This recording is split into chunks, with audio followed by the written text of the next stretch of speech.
Once upon a time, in a remote region of China, a large monastery housed about 500 monks. Each of them followed the arduous path of self-realization under the wise and attentive guidance of his master. In the midst of the peace and serenity of the monastery, a restless man sought something beyond what worldly life could offer. He arrived at the monastery with a burning flame in his heart, and kneeling before the Zen master, said with conviction, "Lord, I deeply desire to know myself. I long for the truth." The Zen master, his serene eyes that seemed to penetrate the soul, watched the man for a long moment before answering.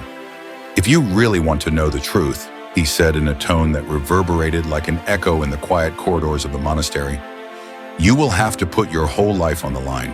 This search can consume your entire existence, and yet there is no guarantee that you will find the truth in this life. Are you truly prepared for this?" There was a heavy silence in the air as the man absorbed these words, but the determination in his heart did not waver. He replied firmly, "Lord, I have not come here to retreat. I'm willing to give it my all." The Zen master nodded slowly, as if acknowledging the sincerity of this request. "If this is so," he said, "then do this. In this monastery, there are 500 monks. Your task will be to beat rice for them. Continue blending rice from dawn to dusk. When you're exhausted, sleep. When you wake up, resume the task. Do nothing else. Don't think about anything else. Follow this path, and don't come to me again. I will come to you when the time is right." Thus began the journey of the new disciple. Day after day, he churned rice with unwavering devotion, while the other monks watched him with a mixture of curiosity and disdain. At first, his mind was filled with incessant thoughts. All the fears, desires, and dreams he carried assailed him as he carried out his monotonous task. However, as time went on, something began to change. His thoughts, which had once churned like turbulent waves, began to calm down. Slowly, they disappeared, like the mist that dissipates at sunrise. Months turned into years. The disciple beat rice day after day without saying a word.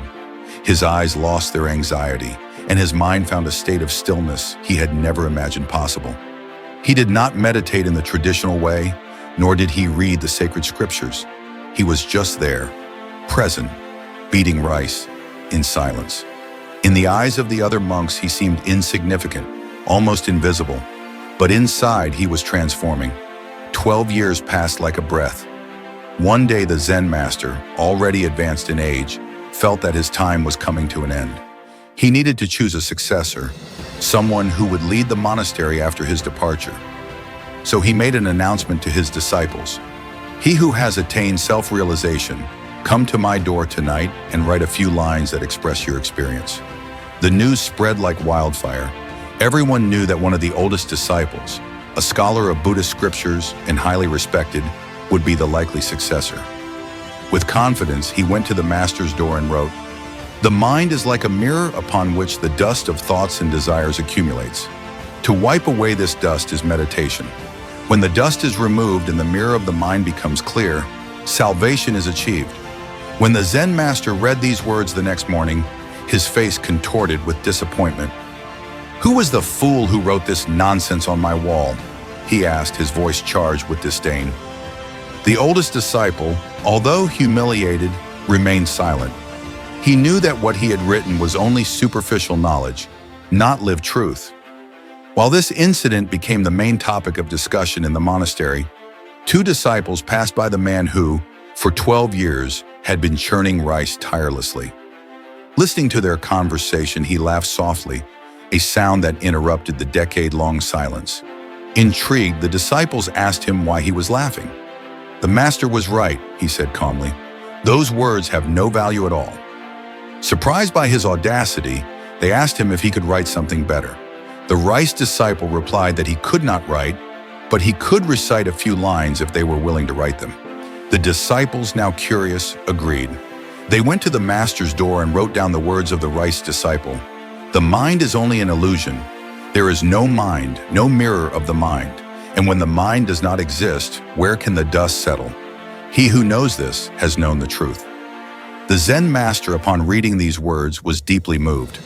That same night, he went to the young disciple of Rice, who was asleep after a long day of work. He woke him gently and said, "Take this. Take my baton and my garment. As of today, you are my successor, but leave this monastery immediately and go away from here. I know there are many scholars in this monastery who consider themselves superior to you. They will not accept that a simple disciple of Rice has attained enlightenment while they have not. They may try to hurt you, then go far away and take with you the truth you have found." The Rice disciple, now illuminated, touched his master's feet as a sign of gratitude and respect. And that night, he disappeared silently into the darkness. He had understood something that many would never understand in a lifetime of searching. The essence of meditation is not in elaborate techniques or rituals, but in losing oneself completely in what one does. He had attained the truth not through complex spiritual practices, but through complete and total presence in his daily task of churning rice. The true meaning of meditation, as he discovered, is to be so absorbed in what you are doing that you are not even aware of your body or your thoughts. Zen is being in the present moment completely without distractions. The mind with all its thoughts disappears and the true self emerges, pure and undisturbed. We don't need anything else to know our true nature. We just need to surrender completely to what we do until the doing itself becomes a state of meditation. I hope this story has touched something in you and that it has added value to your life in some way. This is the purpose of the Sage's Trail. May you find your way to the truth in the way that is most natural and true to you. Thanks for listening, and see you in the next video.